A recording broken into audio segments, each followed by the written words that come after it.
यह कहानी एक छोटे से गांव की है जहां एक अत्यंत भयानक और रहस्यमय हवेली से जुड़ी हुई है। इस हवेली के चारों ओर का वातावरण हमेशा से ही बड़ा ही अजीब और खौफनाक रहा है।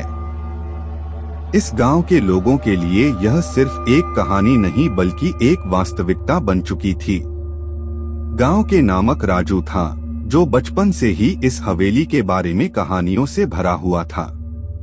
उसके दोस्तों ने कभी कहा कि इस हवेली में रात को आत्मा की चीखें सुनाई देती हैं और अगर कोई उसे रात में छूता है तो उसकी आत्मा उसे अपने साथ ले जाती है।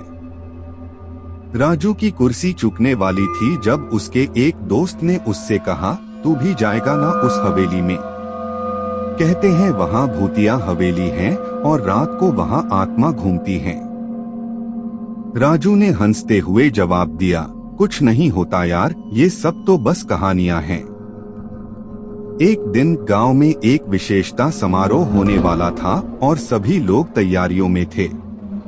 राजू के दोस्त ने उससे कहा, तू बस एक बार हवेली में जाकर देख, फिर तू खुद ही देखेगा कि ये सब कहानियां कितनी सच हैं। राजू ने उसकी बातों को नजरअंदाज किया, लेकिन वह भी अपनी जिज्ञासा को नीला करने के लिए राजी हो गया।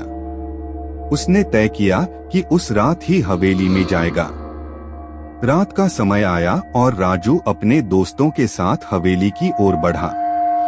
हवेली छाए हुए पेड़ों और रात की अंधकार में अजीब सा माहौल बना हुआ था। एक बड़ा हाथी का पुराना चित्र भूतिया हवेली के दरवाजे को सजा रहा था। हवेली के दरवाजे पर एक ताला था, लेकिन राजू के दोस्तों ने उसे खोल दिया। वे तीसरे मंजिल की ओर बढ़ते गए और उन्हें अचानक हवेली के एक कमरे से एक अजीब सी आवाज सुनाई दी। ठीक है, इतना सुनते ही राजू ने कहा, अब मुझे भी यकीन हो रहा है कि यहाँ कुछ अजीब है। वे कमरे की ओर बढ़े और देखा, वहाँ एक पुराना सांग बज रहा था जिसे कोई दिखाई नहीं दे रहा था। आवाज सिर्फ उन्हें ही सुनाई दे रही थी। राजू ने आदमी को कहते हुए देखा, तुम कौन हो और तुम यहाँ कैसे आए? वह आदमी मुस्कराया और बोला, मैं यहाँ एक समय के लिए आया हूँ, लेकिन यहाँ कुछ और है। वह आदमी राजू और उसके दोस्तों को एक बड़े से खगोल शास्त्री और भूत प्रेत के शोधकर्ता की तरह पेश किया गया। उसने कहा, यह हवेली पुराने समय की बात है और यहाँ कुछ रहस्यमय घटित हुआ था। उसने बताया कि इस हवेली के मालिक एक प्रमुख वैज्ञानिक थे जो अत्यंत रहस्यमय और अनूठे अनुसंधानों में लिपटे रहते थे। उनकी खोजों में उन्होंने एक अजीब सा खगोल तंत्र खोज निकाला था जिसका प्रभाव हवेली के आसपास बदल गया था। उस तंत्र की शक्ति के कारण वहां परिस्थितियां अत्यंत अजीब और अद्वितीय हो गई थीं। हवेली में समय के आगे बढ़ने से उस तंत्र की शक्ति भी बढ़ती चली गई थी। आदमी ने आगे कहा, जब तक इस तंत्र का समाधान नहीं मिलता तब तक यहाँ अजीब सी घटनाएं होती रहेंगी। राजू और उसके दोस्त गहरे सोच में डूबे हुए थे।